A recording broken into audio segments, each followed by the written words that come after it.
Microwave steamed chicken with sesame sauce and sprouts.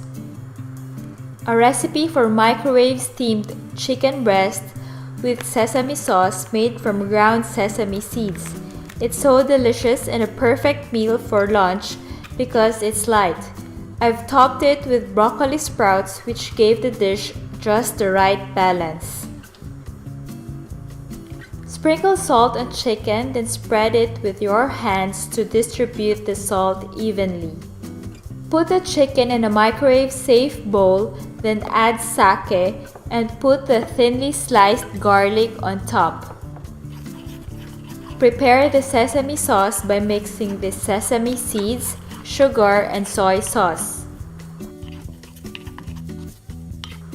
Put the lid or cover the chicken with a cling wrap, then microwave for 4 minutes using 600 watts.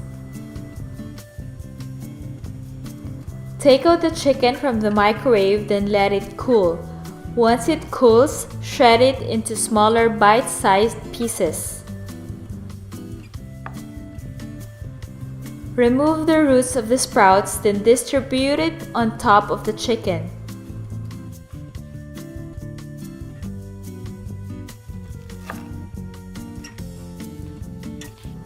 Add the sesame sauce on top before serving.